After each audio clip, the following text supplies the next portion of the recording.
Hello again, Frenzy. My name is Kate Shark, and welcome back to what I think will probably be the final episode of Home. Maybe come to an ending here, so let's go. What was this? It looked like a pull chain hanging from the ceiling. I wondered where it led. Did I pull the chain? Yes. I gave the chain a single tug, and a simple folding ladder to the attic popped down.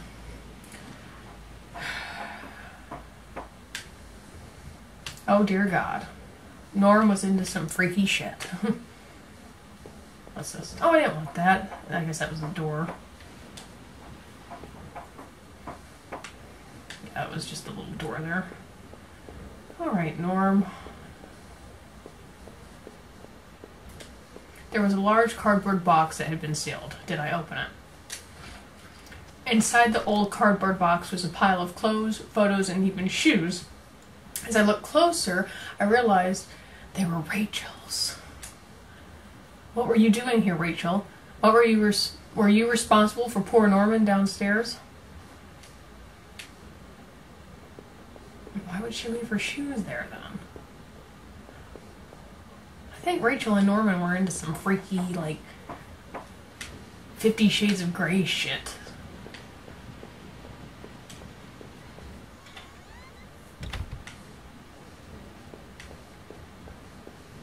Okay. Wait. Let's go back upstairs. I think I missed a door there.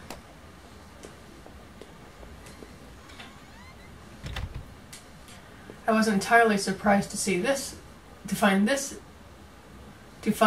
this there. Okay, I wasn't reading that wrong. It was one of Rachel's old fall coats. I always wondered what had happened to it. How long had it been there? 10 minutes. There was a well-maintained gun cabinet here in Norman's room. I didn't know much about guns, but it looked like there had been like he kept a few hunting rifles. I knew Norman hunted occasionally, but I didn't know him to be such a collector.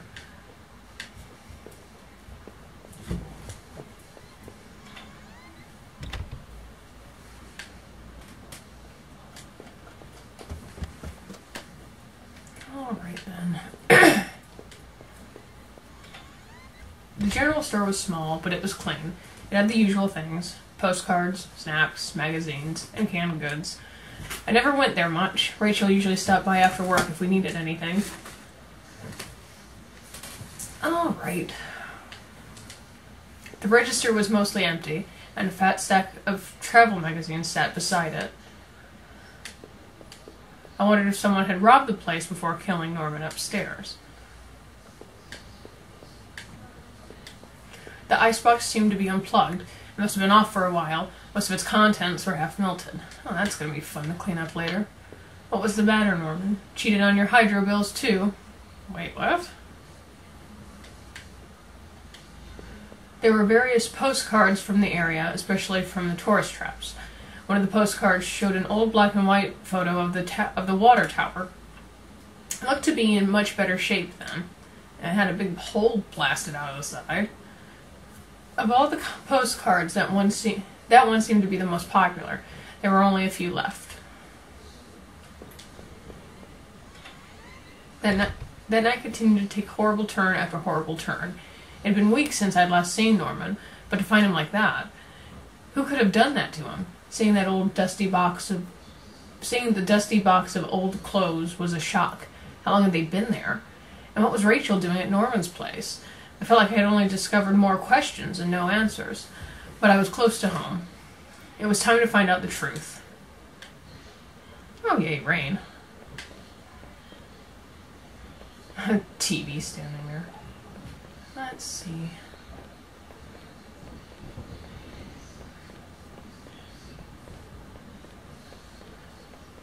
Okay.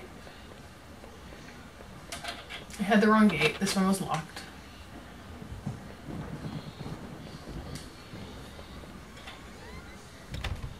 So it's my gate.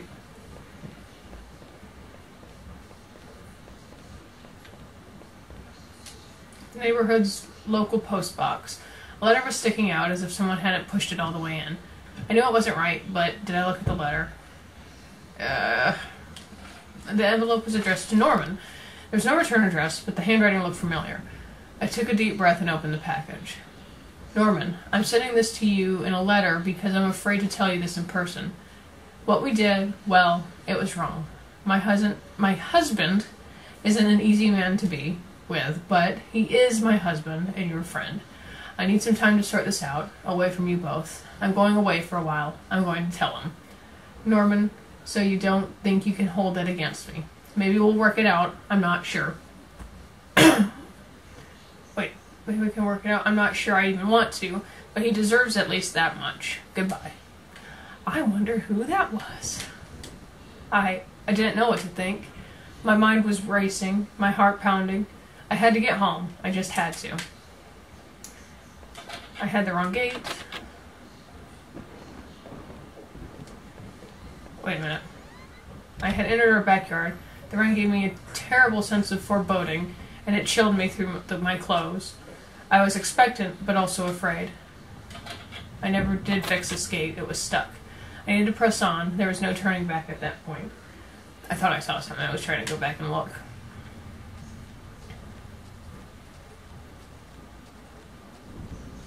I held my breath as I approached our back door. I was terrified to step inside. The house was painfully quiet. The only sound was my own breathing, ragged and strained. I flicked the light switch by the door. The power was off. I remembered having breakfast here on this very table. Was that yesterday, or sometime before? Oh, wait. The table was clean. It hadn't been used any time recently.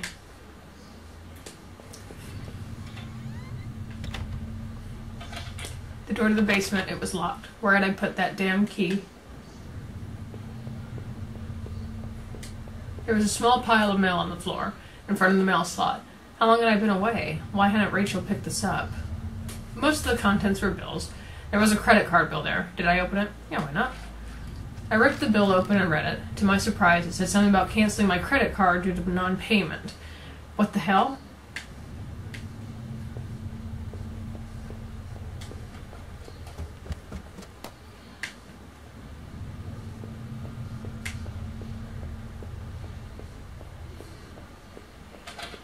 The door was stuck shut. There was an old-fashioned keyhole underneath the handle. This is your house. You should be able to get in whatever bloody room you want. I found the last missing piece from my wallet. The old photo of Rachel and I stared back at me, reminding me of better times. It didn't make me feel terribly comfortable. Did I keep it anyway? No, why not? I replaced the photo in my wallet, feeling like I had got part of my life back. Still, the image made me uneasy. Why had I thrown it away? Our television. I had purchased it before I knew I was going to lose my job. I felt pretty guilty about it afterward, but then it was too late. Rachel was pretty angry about that, I realized.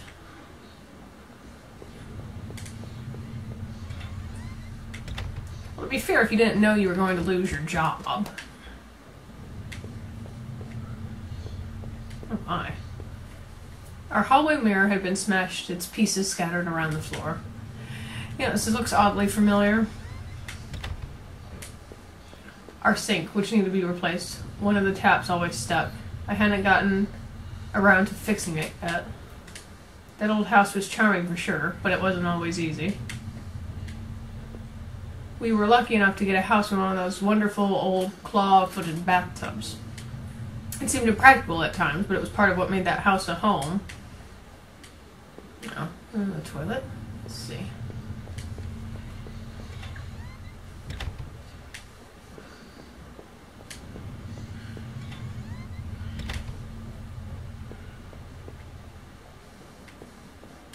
My laptop had been left on, and only had a tiny bit of power left. On the screen was a website about the old water tower. There was a key in the top drawer of my desk. Did I take it? I pocketed the key. Well, we answered the question. The laptop was warm, and it had been running for a while. Okay, same bit there.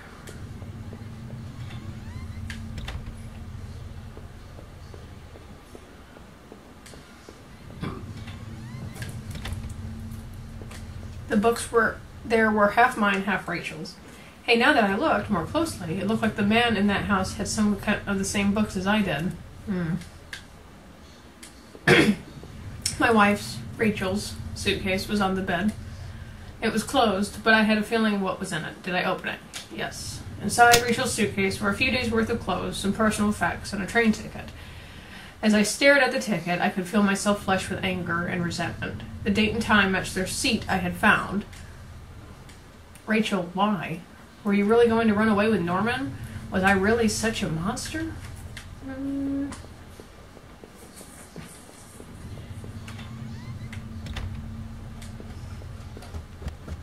Perhaps. The door was stuck shut, but there's an old-fashioned key to lock it. Well, I found the key.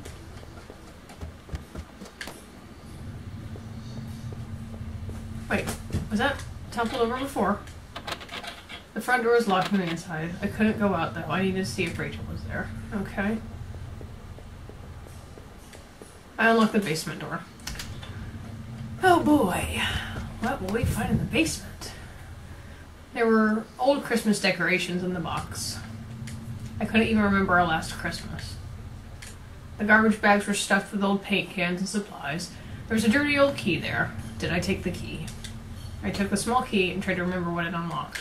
I think I know. There were old clothes, tools, and other things we obviously hadn't thrown out yet. We had way too much junk. I think that's just everyone. What's this? I put up this divider wall last summer so we could create a separate room in the basement. I hadn't finished it yet, so the door was stuck, and the drywall was poorly installed. I might have been able to break through if I had something heavy enough. Alright, we had way too much junk. We had way too much junk.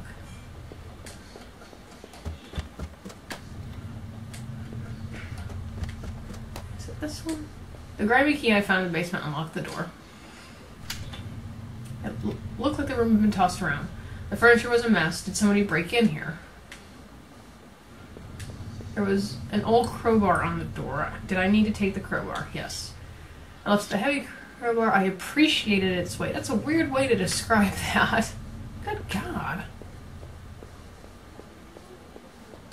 Well, someone broke in there. Obviously didn't want to rob anything because the laptop and TV were still there.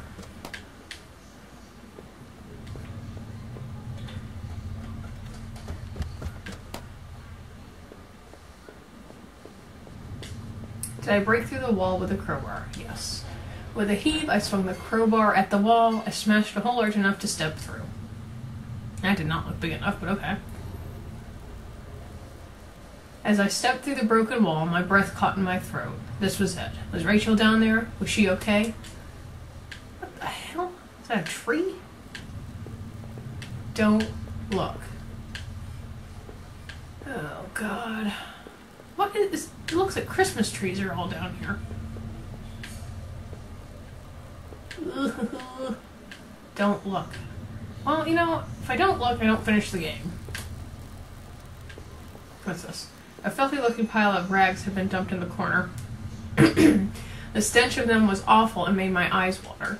I was terrified to even touch the pile to see what lay within, but I knew I had to. I had come this far. After all this searching, after all I had seen, when I looked within the rags, did I finally find my Rachel? Why would I know?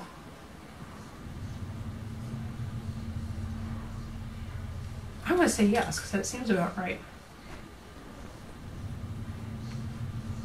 Oh, God. Oh no, my hands trembled as I pulled back the layers of cloth. There at the center, under all the dirt and mess, was my beloved Rachel. Her arms were bruised all over and slashed repeatedly. Her clothes were ripped and torn, and even through all this sickening blood, it was obvious she had been stabbed to death. The knife I had carried all this way suddenly seemed like a poison. What had happened, Rachel? Who did this to you? I thought about all I had seen and wondered if any of it could help me figure out who had done this. And when I couldn't stay there any longer, I stepped away on shaky legs and made my way back upstairs. Reluctantly exhausted from my journey, I could no longer resist the urge to close my eyes. What?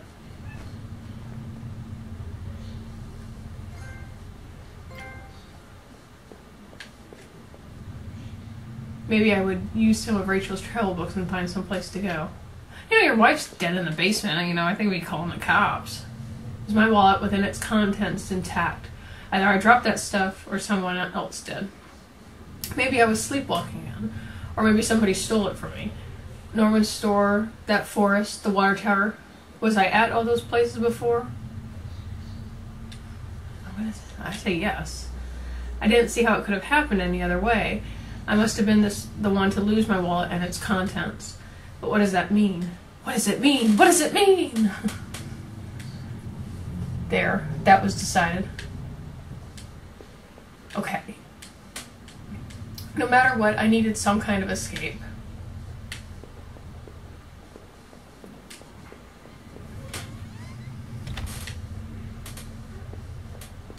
With the few broken pieces that remained of that mirror, I could see my face had grown pale and weak. I couldn't bear to look again. It was like I didn't actually expect a reflection. I felt empty and drained.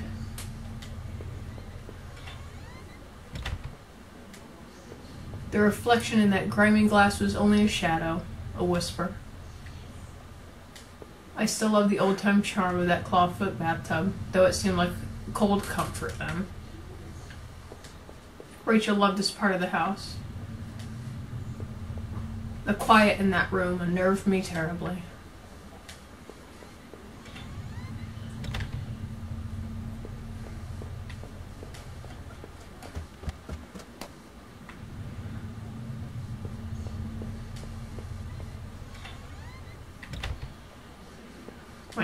My old office safe sat on the floor.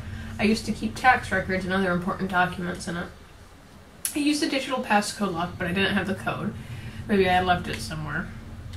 I leafed through the notebook I had taken from the forest, and it were names that had been written down. Heather, Olivia, Ashley, Cheryl, Iris, Daphne, Holly, Rose, Rachel. I recalled the names I saw scratched out on the old desk, deep within those musty tunnels. Was the man in that house really up to something? Was he the one responsible for Rachel's murder? But I had found him dead.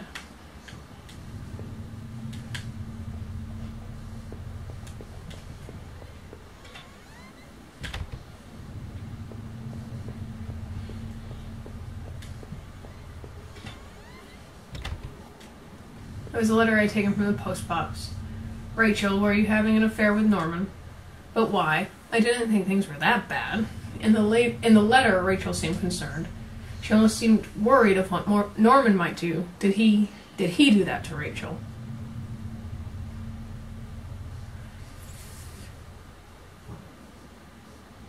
I'm going to say no. Norman may have betrayed me, but I didn't think he was capable of that. I hated him. I hated him so much, but I couldn't blame him for what happened to my wife. From now on, I have no one to get angry with me for stupid things like buying this TV. Just thinking about things like that made me sick with grief. You know, these lamps or whatever they look like condoms sitting on a pole. I didn't know what to think. I just wanted to put this whole mess behind me.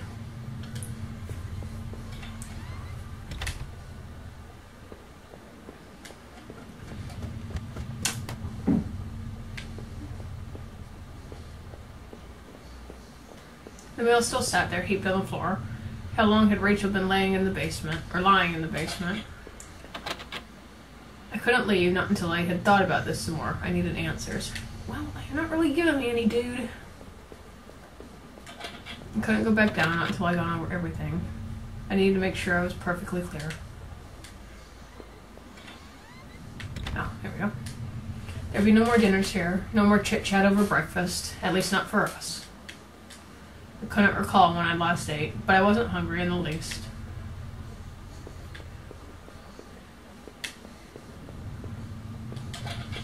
I must have locked the door. There was no reason to return to the backyard anyway. Alright. Well, obviously I need to get in that safe, but...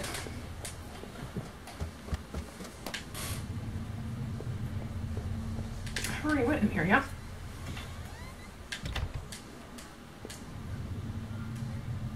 Okay, yeah, I've already been here.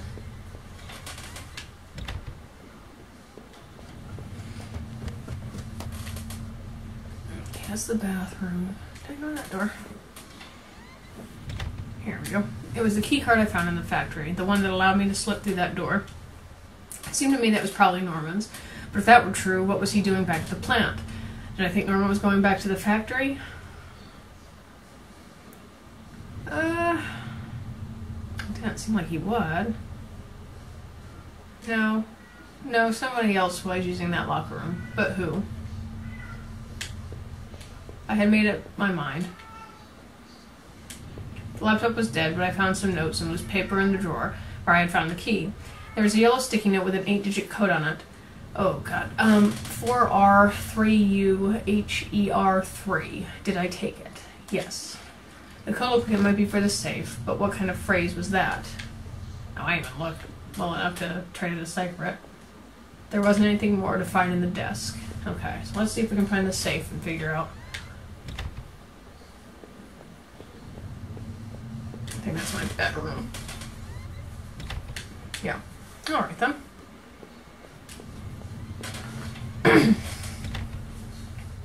What does it mean? What does it mean?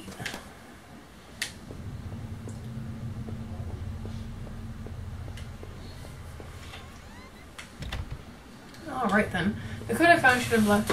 Did I try to open it? Yes. The code worked. I pulled open the small safe door and peered inside. There was a photo in there of Rachel and I when we had first moved to town. In it we were smiling outside the front of the house, which looked like a real mess. We looked happy though. Odd, I couldn't remember who took that photo. Inside the safe was also an envelope. The front of it read, "Do not open until I tell you." I guess this was as good a time as any to see what was inside. Did I open the envelope and read what was inside? Yeah. I tore open the envelope and removed the yellow lined paper inside. On it was a letter written in a hand that looked familiar. The letter read, "I know this whole event has probably been pretty difficult. You can't imagine how hard it's been for me, too. Well, maybe you can. That isn't meant to be an excuse, but, well, I hope you can better understand why I've done what I've done. Moving to this town seemed like such a dream, a quiet place to get established, to live out our lives, and to be together. But you know as well as I do that things quickly changed. Your drinking was one thing, but as you grew more distant, as you retreated into that world of yours, well, it was clear you didn't need me as much. In fact, maybe you never needed me at all, but it took all this to make you realize. In the end, though, you may never forgive me for this. You may never forgive yourself, but this is probably for the best. You'll be healthier for this. I'm just sorry it had to happen this way. Rachel."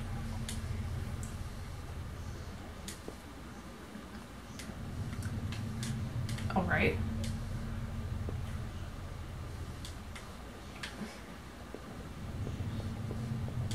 So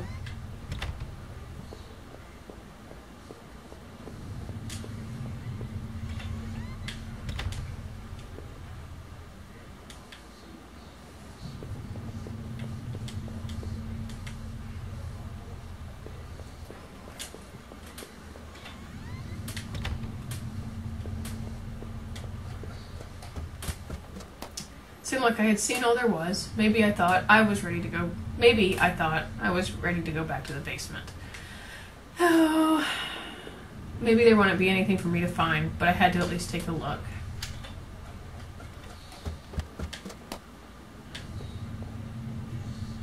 If I was guilty, I could take this to a warm, safe place and do something about it. Did I pick up the knife?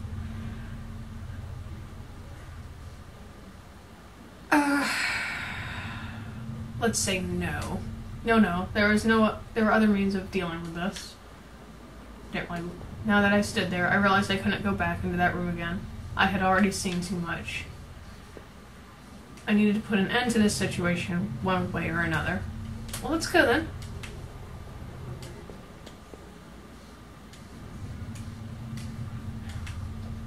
Do I need to take it? Probably.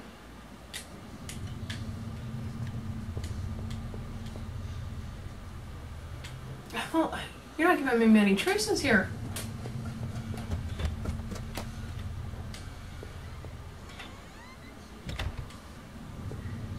Okay, we know that. I must have locked the door. Okay. Well, what are we doing with it then?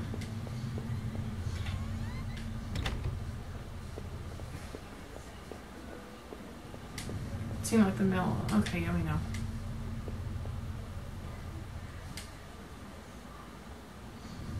I wondered, even if I left, would it really be over? So did I leave that house forever?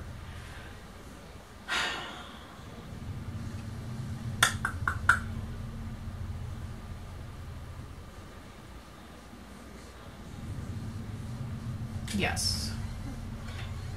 Living in this town hadn't been easy. The plant had helped me in some way to stay grounded.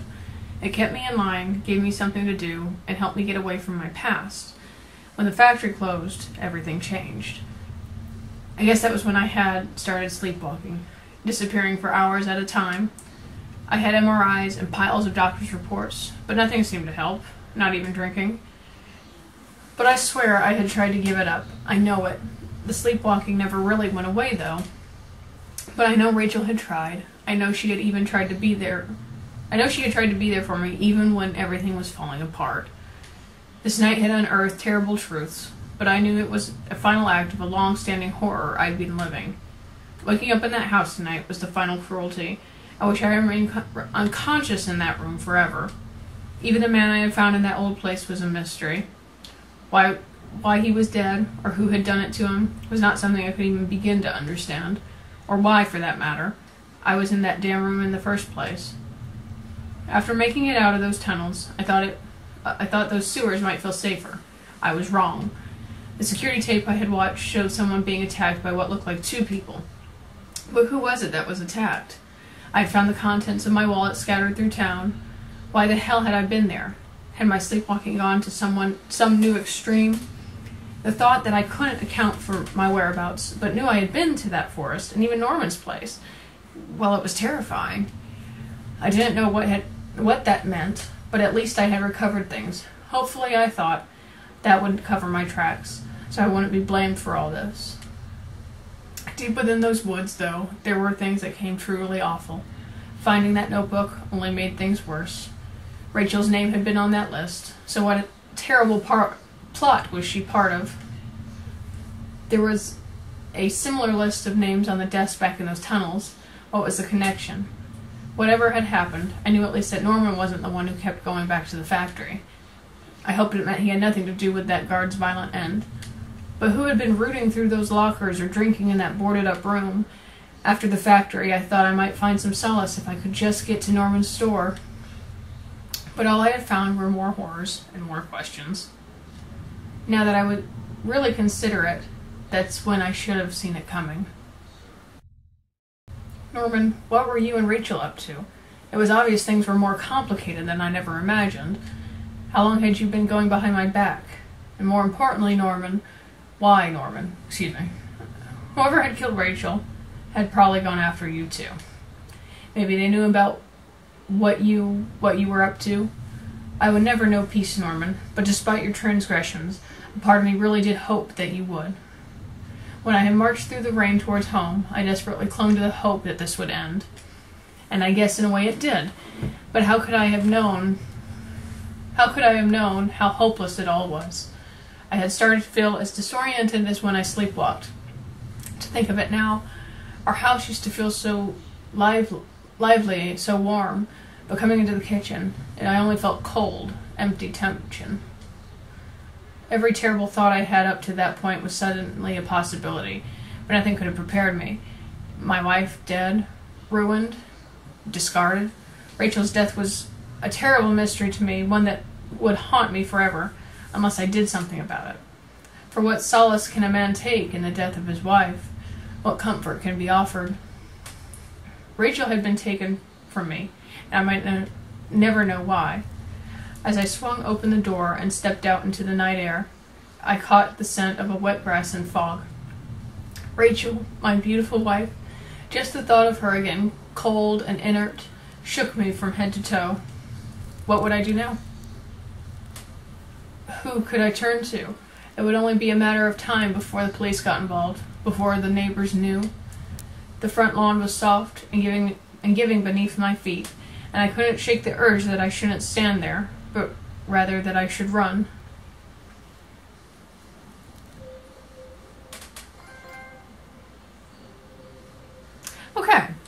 So, I have a feeling we all know what happened, right? Obviously, the guy, maybe in sleepwalking or whatever, found out his wife was having an affair with an old friend, went crazy, killed them. He says he doesn't remember, but part of me really thinks that was him. And it was a very good game. I won't lie. It did get me a couple times. I always dedicated my wife Nancy. Watch your back. That's a nice little clip there. But it was a very good game. It did get me a couple times, caught me off guard, and made me jump.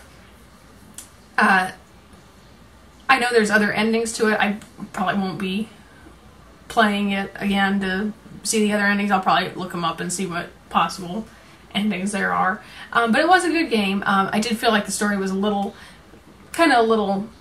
had been done before, perhaps. Maybe I watched just too many true crime things. Probably watched just too much true crime, honestly, to have figured out who did what. But I did have fun with it. I'm sure the other plot twists and whatnot could definitely open up some more stories or some other options that could come to it. So I'll probably check those out at a later time. But I hope you all enjoyed it. Make sure you do like this video. And subscribe to the channel to see other videos that I've done. As I said before, I am definitely going to try to do some other things with this channel, probably do a couple other different things that aren't just gaming. I will continue to do gaming because I do love it so much, and trying to get better at the commentary here. But I will see you all in the next one.